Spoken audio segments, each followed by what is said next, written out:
सो बेटा आज हमारा टॉपिक है electromagnetic induction.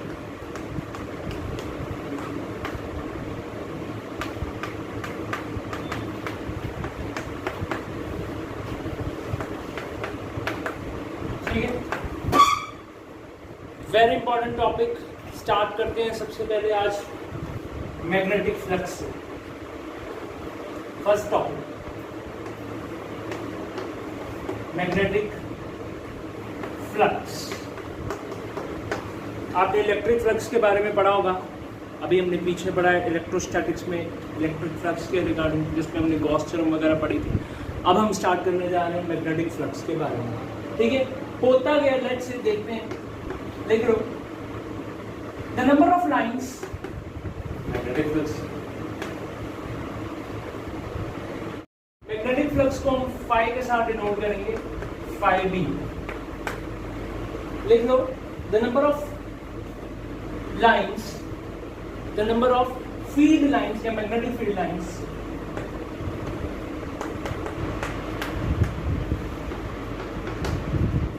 the number of magnetic field lines passing perpendicular through the surface, passing perpendicular through the surface।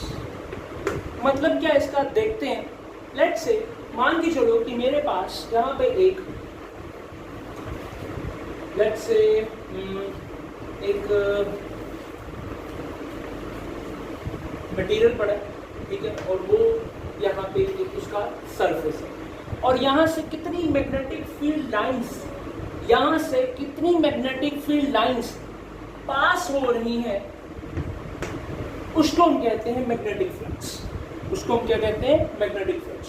और ये magnetic field lines जो हैं वो क्या होनी चाहिए? जैसे आप चेक कर सकते हो, ये देखो, ये मेरे पास इसके क्या होनी चाहिए, ये मेरे पास इसके परपेंडिकुलर होनी चाहिए, ये इसके पास परपेंडिकुलर होनी चाहिए। एक एग्जांपल समझ सकते हैं हम, अच्छी एग्जांपल देता हूँ। जैसे यहाँ से मैं मैग्नेटिक फील्ड लाइंस पास करा रहा हूँ इधर से, ठीक है, ये आप चेक करें। The number of magnetic field lines pass perpendicular through the surface. मेरे पास यहाँ पे एक सरफेस है, और ये सरफेस के आप चेक कर सकते हो, ये क्या है? परपेंडिकुलर देखने को मिल रहा है। ये क्या देखने को मिल रहा है? परपेंडिकुलर हमें देखने को मिलता है इस तरीके से, लाइक दिस। ठीक है जी, सरफेस के क्या है? ये परपेंडिकुलर है। कौन? Magnetic field lines. कौन? Magnetic field lines. अब आप चेक करो, यहाँ पे क्या देखने को मिल रहा है? मैग्नेटिक फील्ड लाइंस कितनी है? आप लोग सर 2, तो मैं कह सकता हूँ मैग्नेटिक फील्ड लाइंस कितना आ जाएगा? 2 आ जाएगा। ठीक है, आप ऐसे समझ सकते हो। तो मैग्नेटिक फील्ड को अगर लेट्स से मैं स्ट्रॉन्ग कर लेता हूँ, मैग्नेटिक फील्ड की मैं स्ट्रेंथ बढ़ा देता हूँ। मैग्नेटिक फील्ड की जब मैंने स्ट्रेंथ बढ़ाई, फिर एक अजब गजब की चीज देखने को मिली। गजब की चीज ये देखने को मिली कि फील्ड जो है, अंदर लाइंस जो है वो और बढ़ जाती है। अंदर लाइंस जो हैं वो और बढ़ जाती है। मतलब आप ऐसे कह लो कि अगर मैं मैग्नेटिक फील्ड स्ट्रेंथ बढ़ा देता हूँ, मैग्नेटिक फील्ड स्ट्रेंथ बढ़ाने से क्या हो रहा है कि ये जो मैग्नेटिक फील्ड लाइंस हैं वो सरफेस पे जो पास तो कर रही हैं, वो क्लोज आने लग पड़ती हैं। वो जैसे ही क्लोज आने लग पड़ती हैं, तो फिर यहाँ पे मैं कह सकता हूँ मैग्नेटिक फील्ड लाइंस जो है वो बढ़ जाती हैं, जो कि सरफेस के अंदर से गुजर रही हैं। ठीक है, और अब मैं कह सकता हूँ कितनी होगी मैग्नेटिक फील्ड लाइंस? 1 2 3, तो मैं कह सकता हूँ मैग्नेटिक फील्ड लाइंस कितनी होगी? 3। तो आप चेक कर सकते हो, अगर जैसे मैंने स्ट्रेंथ जो है मैंने बढ़ा दी, किसकी? मैग्नेटिक फील्ड लाइंस की, तो फ्लक्स जो है वो बढ़ जाती है। मतलब कितनी लाइंस जो है वो पास कर रही हैं एक सरफेस के थ्रू, वो बढ़ जाती है, उसकी इंक्रीमेंट हो जाता है, उसके नंबर ऑफ लाइंस का इंक्रीमेंट हो जाता है, और दैट इज कॉल्ड 5b = 3। पहले कितना था? 5b = 2 था। ठीक है, अब 5b कितना हो गया? 3 हो गया। क्यों? क्योंकि मैंने मैग्नेटिक फील्ड लाइंस बढ़ा दी है। मैग्नेटिक फील्ड लाइंस कैसे बढ़ी है? मैग्नेटिक फील्ड स्ट्रेंथ के कारण। मैग्नेटिक फील्ड अगर जबरदस्त हो गए तो क्या होने लग पड़ता है? फील्ड लाइंस जो है वो क्लोज आने लग पड़ती हैं। फील्ड लाइंस जैसे जैसे क्लोज आ गई, पास आने लग पड़ी, और वो ही क्या होगी, मटेरियल के अंदर से गुजर सकती हैं।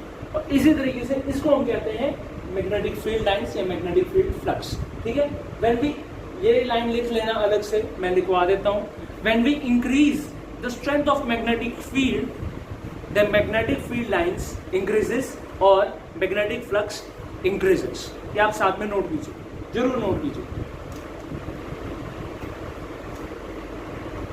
तक हमने जाना है कि जो मैग्नेटिक फील्ड की स्ट्रेंथ बढ़ाते हो तो नंबर ऑफ लाइंस जो हैं जो क्रॉस कर रही हैं, एक मटेरियल से गुजर रही हैं, वो बढ़ जाती है, जिसको मैग्नेटिक फ्लक्स कहते हैं। तो मतलब मैग्नेटिक फील्ड के बढ़ने से हमने ये रिजल्ट देखा कि जो फ्लक्स जो है वो भी बढ़ रही है। अभी तक हमने ये चीज जान ली, ठीक है, ये चीज जान ली। सेकंड वाला कंसेप्ट देखिए, मान के चलो कि मेरे पास एक मटेरियल है और मटेरियल से क्या गुजर रही है, मैग्नेटिक फील्ड लाइंस यहां से गुजर रही है, ठीक है, जो कि क्या है, परपेंडिकुलर, राइट, परपेंडिकुलर होती है। ठीक है, अगर मान लो कि सरफेस एरिया अगर बढ़ा दिया जाए, इसका मटेरियल का, ठीक है, सरफेस एरिया बढ़ा दिया जाए। सरफेस एरिया बढ़ने से क्या होता है, लेट्स से आप कहोगे सर सरफेस एरिया बढ़ा दोगे, इससे क्या होता है, पहले कितनी जा रही थी, पहले एक ही मैग्नेटिक फील्ड लाइंस गुजर रही थी, अब तीनों गुजर रही हैं। तो कहने का मतलब ये रिजल्ट नंबर 2 हमने ये चीज निकाली कि अगर सरफेस एरिया अगर इंक्रीज कर दिया जाएगा, अगर एरिया को इंक्रीज कर दो तो मैग्नेटिक फील्ड लाइंस भी इंक्रीज हो जाती हैं। 2 रिजल्ट निकालेंगे हमने। ये रिजल्ट निकाला कि एक तो मैग्नेटिक फील्ड की स्ट्रेंथ बढ़ा दो, सेकंड हमने ये चीज निकाला एरिया वेक्टर ही बढ़ा दो, सरफेस एरिया बढ़ा दो। सरफेस एरिया बढ़ाने से क्या होगा, मैग्नेटिक फील्ड लाइंस जो है वो बढ़ जाती है। 2 रिजल्ट हमने निकाल दिए, ठीक है, ठीक है जी, ओके। तो इस तरीके से हमने ये कंक्लूजन निकाला कि जो मैग्नेटिक फील्ड लाइंस जो हैं वो 2 जगह पे डिपेंड कर रही है। एक तो डिपेंड कर रही है मैग्नेटिक फील्ड पे और एक इस पे डिपेंड कर रही है एरिया वेक्टर में। तो इस तरीके से मैं कह सकता हूँ, यहाँ पे लिख देता हूँ, phi b is directly proportional to इसके b and phi b is directly proportional to a। ठीक है, अगर इन दोनों को कंबाइन कर दिया जाए तो मैं कह सकता हूँ phi b जो आ जाएगा वो किसके इक्वल आ जाएगा, b dot a, b vector dot a। ठीक है जी, ठीक है, okay. So phi b is equals to, आपको पता होना चाहिए जो b vector dot a vector होता है वो किसके बराबर होता है, B A cos theta, B A cos theta, magnitude of B and magnitude of area. ठीक है, ये बात होगी। अब ये मतलब कॉस थीटा क्या है, थीटा क्या है, थीटा मतलब थीटा कुछ होना चाहिए ना, सोचो क्या हो सकता है, देखते हैं। इसके बाद हम आगे डिस्कस करते हैं। अब देखो, लेट्स से मेरे पास एक सरफेस है, इस तरीके से सरफेस मेरे पास है, ठीक है। एक काम करता हूँ, यहाँ से मैं मैग्नेटिक फील्ड लाइन यहाँ से क्रॉस करवाता हूँ, ऐसे करके लेट्स से निकल गई, ठीक है। अब देखो यहाँ पे अगर मैं इस मैग्नेटिक फील्ड को अगर रिजॉल्व कराऊंगा तो 2 चीज़ों से रिजॉल्व होती है। अगर मान के छोड़ो, देखो ध्यान से समझो, ये मेरे पास एक एरिया वेक्टर है, इसका तो एरिया वेक्टर यही होगा ना, एरिया वेक्टर तो यही आएगा ना। एरिया वेक्टर क्या होता है, मैं पूरा सरफेस, उस सरफेस के सामने उसके परपेंडिकुलर एरिया वेक्टर आएगा। तो ये वही चीज़ है, एरिया वेक्टर इस तरीके से खड़ा है, इस तरीके से एरिया वेक्टर शो हो रहा है, और यहाँ से मैंने क्या निकाल दी, मैग्नेटिक फील्ड लाइंस निकाला। ठीक है जी, ओके। और यहाँ पे देखो आप चेक कर सकते हो इसके बीच में क्या है, थीटा, और यही था बी और ए के बीच में एक एंगल लगता है थीटा, तभी तो मैंने लिखा बी ए कॉस थीटा, यही कारण था लिखने का। ठीक है, अब ये b को अगर रिजॉल्व करना चाहे तो मैं कैसे रिजॉल्व कर सकता हूँ, ये आ जाएगा मेरे पास b sin थीटा, रिजॉल्विंग कराने के बाद ये b sin थीटा बन गया, और यही वाला क्या बन गया, कंपोनेंट b cos आया ना, यहाँ तक समझ लगी है। चलो, तो इस तरीके से ये मेरे पास बन गया b sin theta, b cos theta. अब मेरे को एक चीज बता दो कि कौन सा कंपोनेंट एकदम सरफेस के बीच में से निकलेगा, b cos थीटा है ना, b cos थीटा निकलेगा। तो यही कारण है मैं b cos थीटा लेकर चलता हूँ, यही रीजन है। तो इस तरीके से मैं कह सकता हूँ, मैं क्या कह सकता हूँ, 5b जो हमने निकाला है, चेक कर लो, 5b जो निकाला है वो क्या आ जाएगा मेरे पास, ab cos थीटा, यही लिखूंगा रीजन, ठीक है। Magnetic field lines, magnetic flux, ठीक है। B A cos theta, D लिखना चाहो तो लिख सकते हो, कोई प्रॉब्लम नहीं है। आपको पता है ये स्केलर क्वांटिटी होती है, स्केलर क्वांटिटी है B A cos theta, scalar और वैसे भी ये स्केलर प्रोडक्ट कहते हैं इसको, वेक्टर चैप्टर पढ़ा होगा, स्केलर रूल कहते हैं इसको, तो इसलिए। अच्छा कुछ और बात करते हैं। लेट्स से मेरे पास 5b जो है, 5b किसके बराबर है, 5b इज इक्वल्स टू मेरे पास b dot a cos theta, है ना, b dot a cos theta. b क्या होता है, टेस्ला, b क्या है, टेस्ला। एरिया क्या है, metre square. Tesla metre square जो होता है वो किसके बराबर होता है, उसको कहते हैं वीबर के बराबर। इसके बराबर weber, weber tesla into metre square that is should be equals to weber. ये भी याद रख लेना, लिख लो। इसके बाद आप चेक कर सकते हैं फैराडेज ने कुछ एक्सपेरिमेंटल ऑब्जर्वेशन देखी। अब इसके हम एक्सपेरिमेंट्स भी पूरे अच्छे से करेंगे, ऐसी बात नहीं है, करके दिखाएंगे आपको, ठीक है। बट उसने जो ऑब्जर्वेशन दी उसके पॉइंट ऑफ व्यू से कुछ रिजल्ट देखने को मिले। उसकी क्या ऑब्जर्वेशन थी, हम वो चीज़ पहले देख लेते हैं। लेट्स से मान के चलो कि मेरे पास यहाँ पे एक इनसाइड मतलब इनवर्ड मैग्नेटिक फील्ड है, ठीक है, इनवर्ड मैग्नेटिक फील्ड है। और इनवर्ड मैग्नेटिक फील्ड के अंदर हमने क्या रख दिया, एक सर्कुलर लूप रख दिया, एक अंदर लेट्स से कॉइल रख दिया, कंडक्टिंग कॉइल कह लो उसको, ठीक है, कंडक्टिंग कॉइल।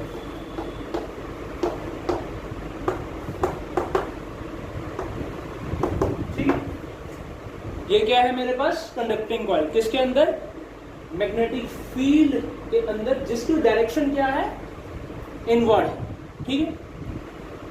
ओके, आगे देखिए, हमें ये चीज देखने को मिला, हमें ये ऑब्जर्वेशन देखने को मिली कि अगर यहाँ पे जो मैग्नेटिक फील्ड जो है वो चेंज हम करवा दें, मैग्नेटिक फील्ड चेंज करवा दें, आप ऐसे कर लो, मैग्नेटिक फील्ड चेंज हो जाएगा, ठीक है। अब तो आप चेक कर सकते हो कि कंटिन्यूस है, ठीक है, स्टेबल है। मैग्नेटिक फील्ड अगर चेंज होने से, मैग्नेटिक फील्ड अगर चेंज करा दें,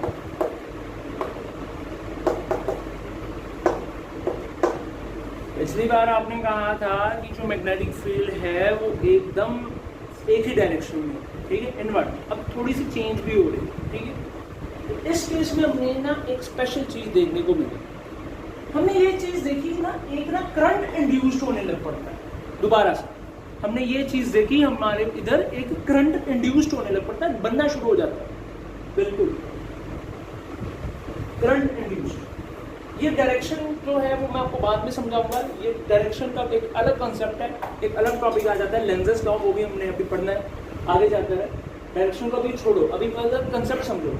उसने ये ऑब्जर्वेशन देखी, मैग्नेटिक फील्ड अगर हम चेंज करवाते हैं, अगर मैग्नेटिक फील्ड को चेंज किया जाए, ठीक है बेटा, ये मैं सब आपको एक्सपेरिमेंटल अभी नहीं बता रहा, क्या उसकी हमने बात क्या करना है। हमने ये ऑब्जर्वेशन देखी कि जो हमने ऑब्जर्वेशन देखी उसके तहत मैं आपको बता रहा हूँ कि अगर मैग्नेटिक फील्ड अगर चेंज कराते हो तो फिर क्या देखने को मिलता है, एक करंट इंड्यूस्ड होने पे आ जाता है, करंट इंड्यूस्ड होने पे आ जाता है कंडक्टिंग कॉइल के अंदर, ठीक है, करंट इंड्यूस्ड होने पे आ जाता है, ठीक है। पहली ये ऑब्जर्वेशन, ठीक है, मैग्नेटिक फील्ड अगर चेंज करा देते हो फिर क्या देखने को मिलता है, एक करंट इंड्यूस्ड होना शुरू हो जाता है, ठीक है। ये थी उसकी पहली ऑब्जर्वेशन। सेकंड ऑब्जर्वेशन देखो,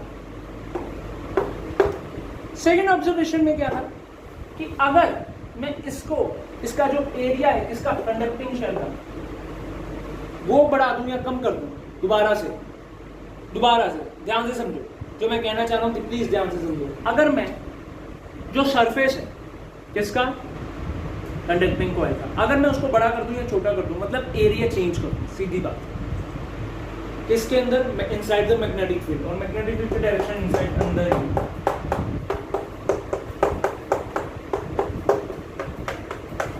ठीक है, दोबारा से रिपीट करता हूं, लेट मी कंप्लीट दिस। कि अंदर अगर मैग्नेटिक फील्ड है, इनसाइड मैग्नेटिक फील्ड है, ठीक है, तो इसका मैं अगर एरिया या बड़ा या छोटा कर दूं, मतलब एरिया चेंज कर दूं, एरिया चेंज करने से क्या देखने को मिल रहा है, यहां पे एक फिर से एक करंट इंड्यूस्ड हो जाता है, करंट अगेन इंड्यूस्ड इसके अंदर, लूप के अंदर, कॉइल के अंदर। ठीक है, ठीक है बेटा, डायरेक्शन वाला केस मैं आपको बाद में कराता हूँ लेंसेज लॉ के अकॉर्डिंग, यदि बात की बात है। पहले ये समझो, एक फील समझो। फील ये है कि अगर मैं इनसाइड मैग्नेटिक फील्ड है, पहली ऑब्जर्वेशन फिर से देख लो, पहली ऑब्जर्वेशन क्या थी? पहली ऑब्जर्वेशन ये थी कि अगर मैं मैग्नेटिक फील्ड की स्ट्रेंथ बढ़ा देता हूँ या कम कर देता हूँ, ठीक है, पिछले बार क्या मैंने पढ़ाया था, मैग्नेटिक फ्लक्स में भी ऐसे था, ध्यान से समझो कि अगर मैं मैग्नेटिक फील्ड बढ़ा देता हूँ या फिर कम कर देता हूँ, ठीक है, तो एक करंट जो है वो इंड्यूस्ड होने पे बैठ जाता है। ठीक है, कंडक्टिंग शेल के अंदर फ्री में ही होता है। ठीक है, सेकंड में देख लो, फिर से इनसाइड मैग्नेटिक फील्ड के अंदर मैं एक क्या रखता हूं, एक कॉइल रख देता हूं, और फिर से करंट इंड्यूस्ड होने लग पड़ता है जब हम एरिया जो है चेंज कर देते हैं, या बढ़ा देते हैं इसका, या कम कर देते हैं इसका, कॉइल का। ठीक है, तो फिर भी करंट इंड्यूस्ड होता है। ये हमारे पास क्या थी, दो ऑब्जर्वेशन देखने को मिली। बेटा थर्ड ऑब्जर्वेशन भी साथ में देख लो। थर्ड ऑब्जर्वेशन क्या थी? थर्ड ऑब्जर्वेशन ये हमारी थी, सारी लिख देता हूँ, यहाँ पे देखिए थर्ड ऑब्जर्वेशन, फिर से इनसाइड ही मैग्नेटिक फील्ड, कोई चेंज नहीं है, और हमने कॉइल को अंदर रखा हुआ है। ठीक है, ये मेरे पास कॉइल है, इनसाइड अंदर की तरफ। अब समझो मेरी बात, हो गया रहा है। अब एरिया वेक्टर चलो इस मैंने डायरेक्शन में एग्जाम रख दिया, ठीक है, मैं कह रहा हूँ कि इसका एरिया बढ़ भी नहीं रहा, कम भी नहीं हो रहा, बढ़ भी नहीं रहा, एरिया चेंज नहीं है। इस बात मैंने ये कहा, मैंने क्या बोला, दोबारा से सुनो। मैं कहना चाह रहा हूँ कि एरिया इस डायरेक्शन में, ठीक है, और मैग्नेटिक फील्ड पीछे इस डायरेक्शन में है ना, ऐसे करके एक इधर जा रहा है पीछे की तरफ, एक इधर जा रहा है ना, दो डायरेक्शन ऐसे, एक पीछे की तरफ, एक इधर, परपेंडिकुलर है ना दोनों। और मैंने फ्लक्स भी यही कहती थी कि बी और ए जो है दोनों क्या होने चाहिए, परपेंडिकुलर होने चाहिए। क्या होने चाहिए? परपेंडिकुलर होने चाहिए। एक मैग्नेटिक फील्ड अंदर वाली साइड है और एक जो है वो बाहर वाली साइड है। अब देखो मेरी ध्यान से सुनो बात, और इनके बीच में क्या है, एक एंगल लगता है ना थीटा, एक करके दिखाता हूँ, वेट करो, समझो मेरी बात।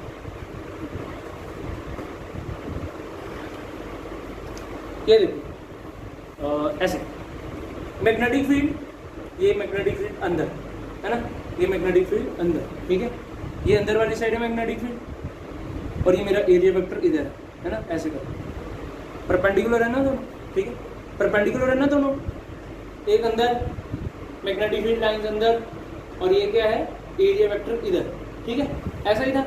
अब हो क्या रहा है, दोनों कांस्टेंट रख दो, मैग्नेटिक फील्ड लाइंस को भी चेंज ना करो, एरिया वेक्टर को भी चेंज ना करो, कोई एरिया बढ़ाने की या कम करने की जरूरत नहीं। मैं लिख देता हूँ, क्या लिखूंगा मैं लिखूंगा कि इस बार एरिया वेक्टर भी कांस्टेंट रख दो थर्ड ऑब्जर्वेशन में, और साथ ही साथ आप मैग्नेटिक फील्ड को भी कांस्टेंट ही रख दो, एरिया वेक्टर भी कांस्टेंट और मैग्नेटिक फील्ड भी कांस्टेंट, दो जगह कांस्टेंट रख दो। अब एक काम करो, इसको ना रोटेट कराना शुरू कर दो विद ओमेगा स्पीड के साथ, सर्कुलर कॉइल को रोटेट कराना शुरू कर दो। देखो ऐसा क्या होता है, मैग्नेटिक फील्ड लाइंस अंदर की तरफ है ऐसे करके, और ये एरिया वेक्टर इधर है, ठीक है, ये इधर है।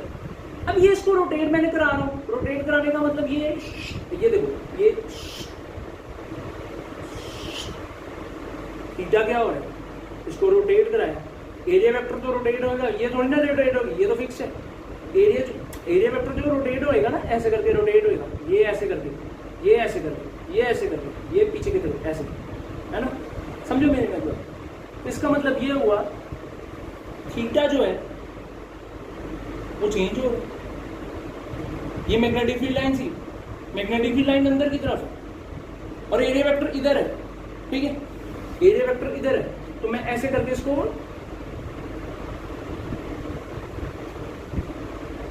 क्या हो रहा है, थीटा चेंज हो रहा है ना, थीटा चेंज हो रहा है। थीटा चेंज होने का मतलब समझते हो ना। तो यहाँ पे क्या हो गया, थीटा जो है वो चेंज हो गया। थीटा चेंज का मतलब क्या था, मैग्नेटिक फ्लक्स यही कहती थी, मैग्नेटिक फ्लक्स ये कहती थी कि जो मैग्नेटिक फील्ड लाइंस जो है वो डायरेक्टली प्रोपोर्शनल किसके हैं, स्ट्रेंथ ऑफ मैग्नेटिक फील्ड। हमने वो पढ़ा कर देखी, हमने मैग्नेटिक फील्ड स्टार्टिंग में पढ़ा कर देखी, तो देखा कि करंट इंड्यूस्ड हो रहा है, बाद में नहीं बात। सेकेंड ऑब्जर्वेशन हमने ये देखी कि अगर मैं एरिया वेक्टर जो है, मतलब आप सरफेस एरिया बड़ा या कम कर दो कॉइल का, तो भी करंट इंड्यूस्ड हो रहा है। हमने सेकेंड ऑब्जर्वेशन ये देखी। फिर हमने थर्ड ऑब्जर्वेशन में कहाँ पे आ गए, हम थर्ड ऑब्जर्वेशन में आ गए, अगर मैग्नेटिक फील्ड की स्ट्रेंथ भी कांस्टेंट रख दो, एरिया वेक्टर भी कांस्टेंट रख दो, फिर क्या देखने को मिलेगा, फिर यहाँ पे थीटा चेंज कर दो, मतलब उसको रिवॉल्व कराना शुरू कर दो, थीटा चेंज होने लग पड़ेगा। फिर से भी करंट इंड्यूस्ड हो रहा है थीटा को चेंज करने से भी। ये कंसेप्ट बेटा हमने तीन चीजें सीख ली हैं। क्या क्या चीजें सीखी हैं देखते हैं कि जो मैग्नेटिक फ्लक्स है वो किसके बराबर आ गई है। मैग्नेटिक फ्लक्स हमने सीखा B A cos theta. Faraday's की हमने तीन ऑब्जर्वेशन देखी उसके एक्सपेरिमेंट से। पहली ऑब्जर्वेशन में उसने हमें ये बताया कि मैग्नेटिक फील्ड लाइंस जो है या मैग्नेटिक फील्ड स्ट्रेंथ जिसको हम कहते हैं, मैग्नेटिक फील्ड स्ट्रेंथ, ठीक है, मैग्नेटिक फील्ड स्ट्रेंथ अगर बढ़ा दो या कम कर दो, मतलब चेंज कर दो, ठीक है, तो करंट इंड्यूस्ड होता है। एरिया वेक्टर जो है वो इंक्रीज या डिक्रीज कर दो, वो भी चेंज कर दो, तो भी करंट इंड्यूस्ड होता है। इन दोनों के बीच में जो थीटा एंगल है अगर उसको चेंज कर दो तो भी करंट इंड्यूस्ड होता है। तो मतलब ये तीनों का कॉम्बिनेशन क्या है, मैग्नेटिक फ्लक्स।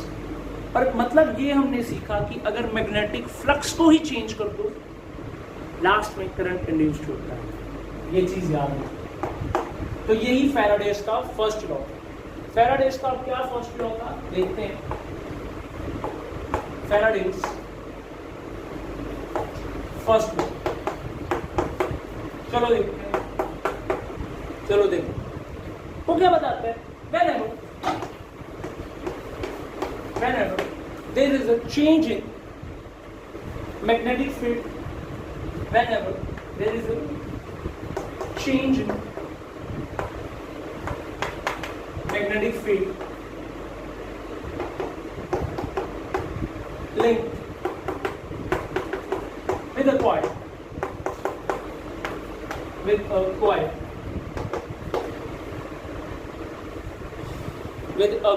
coil या फिर कंडक्टर, ठीक है, and EMF is induced,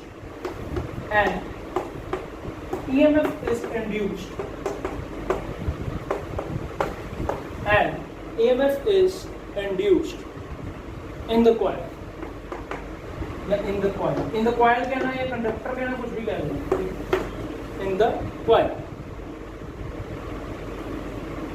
अच्छा एक और स्पेशल लाइन, ये तब वैलिड है, याद रखना, मैं लिख देता हूं। If the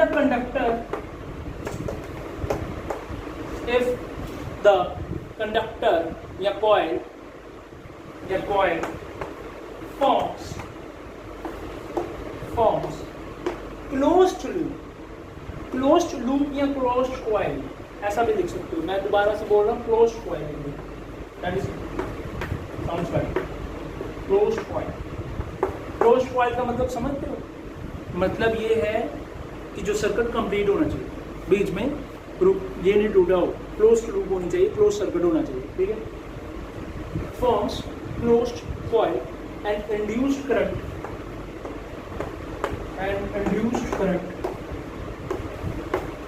flows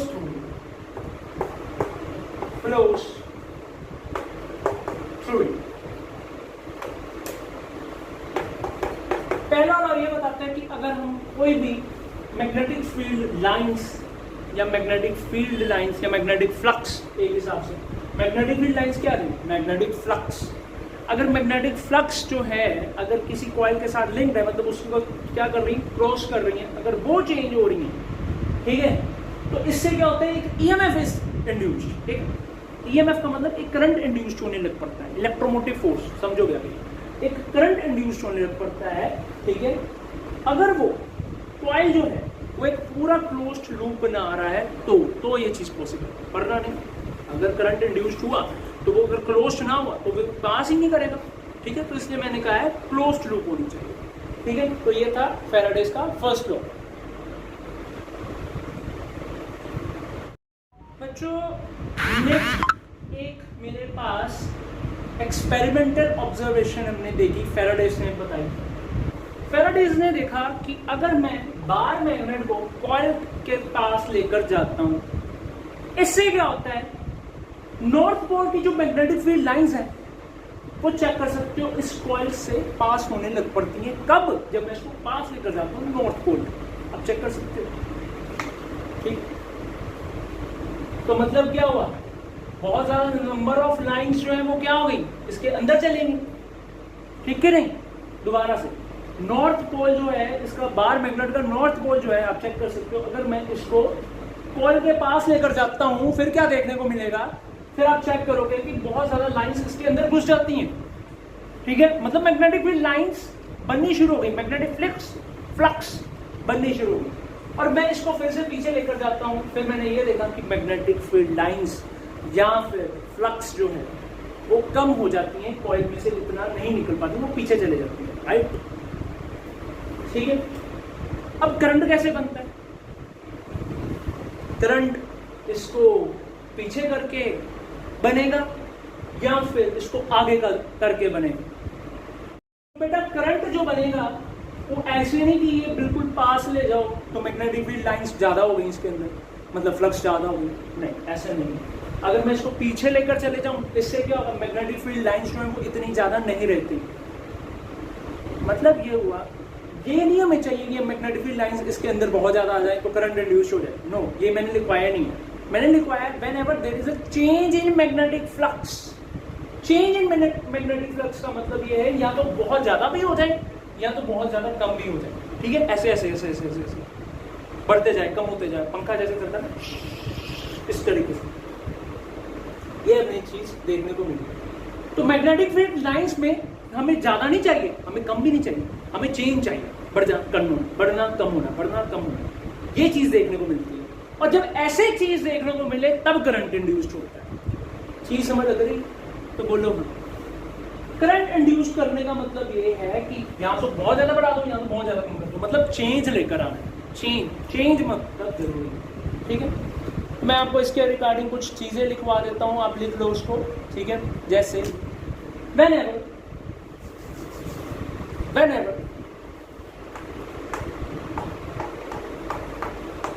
there is a relative motion, relative motion है ना दोनों का। अब जरूरी नहीं कि इसको लेकर चलो, इसको भी आप लेकर चल सकते हो, कॉइल को भी पकड़ लो, उसको ऐसे ऐसे करते जाओ, वैसे भी वही होगा। whenever there is a relative motion,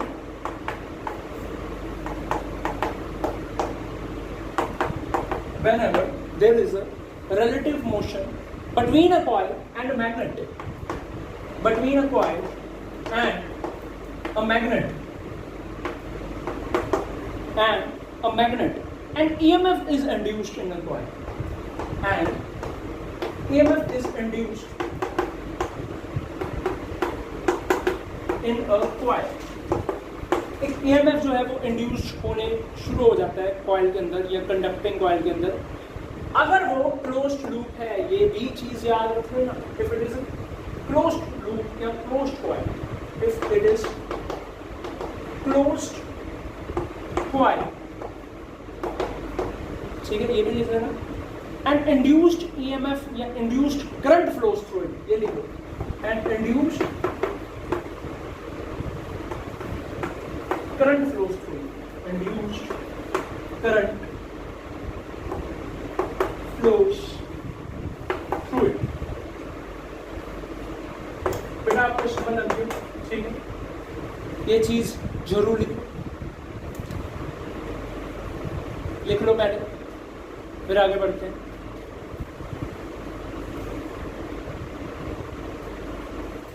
सो अब जाकर हमारा खत्म हुआ है फैराडेज का फर्स्ट लॉ। सेकंड लॉ भी आगे करते हैं। नेक्स्ट इसके बाद है फैराडेज लॉ। फैराडेज लॉ का सेकंड लॉ,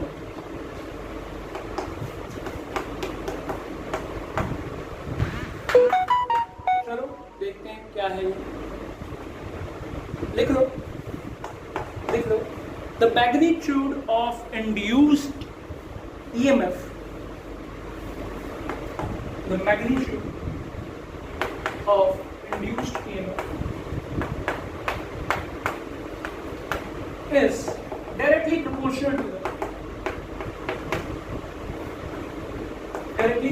ये proportional का साइन है, अल्फा लग रहा है पर ये proportional, directly proportional to the rate of change of magnetic flux, rate of change of magnetic flux. मतलब क्या है समझते हैं इसको, ठीक है। देखो, the magnitude of induced EMF, induced EMF का मतलब बोले तो E, ठीक है। इंड्यूस्ड EMF का मतलब होता है बेटा जी उसका पोटेंशियल डिफरेंस।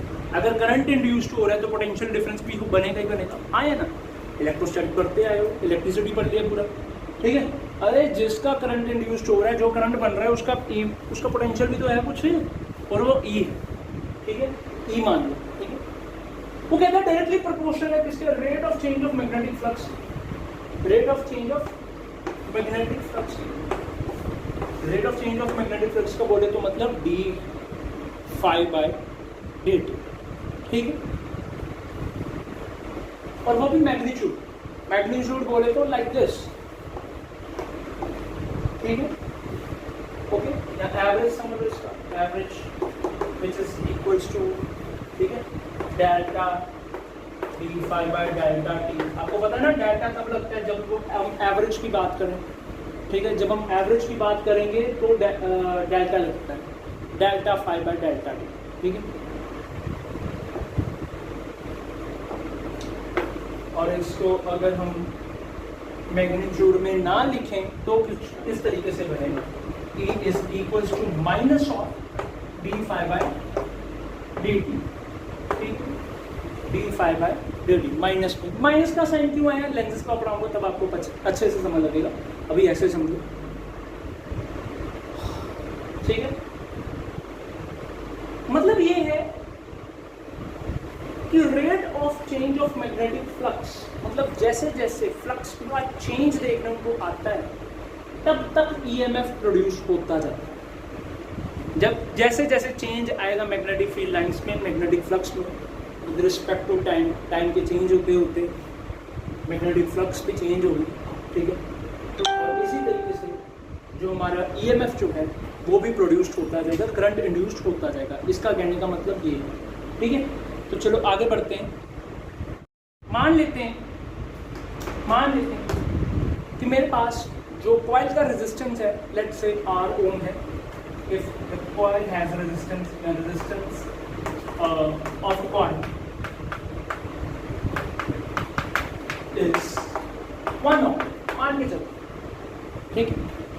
तो I एवरेज किस तरीके से आ सकता है, I average that should be equals to किसके बराबर, E average by R। अरे पढ़ा है ना ओम्स लॉ, ओम्स लॉ क्या था, I is equals to किसके बराबर, क्या था, V is directly proportional to I, V is equals to IR। कुछ याद है कि नहीं, V is equals to IR है ना। और इस केस में जो पोटेंशियल है V की जगह मैं E इसको लिखूंगा, ठीक है, E लिखूंगा तो मैं I की वैल्यू निकाल सकता हूँ। I इस तरीके से मेरे पास आ जाएगा E/R है ना, तो इस तरीके से E/R मैं इस तरीके से लिख सकता हूँ, E/R एवरेज वाली, ठीक है। अब यहाँ पे आगे देखते हैं। अब E एवरेज जो है वो किसके बराबर है, वो बेटा बराबर है डेल्टा ∅/ΔT मोड में। तो मैं इसकी जगह ये लिख देता हूँ, ये आ जाएगा, इसकी वैल्यू इधर, ये वैल्यू यहाँ पे रख दूँ, तो ये आ जाएगा क्या देगा, डेल्टा ∅/ΔT और साथ में 1/, ठीक।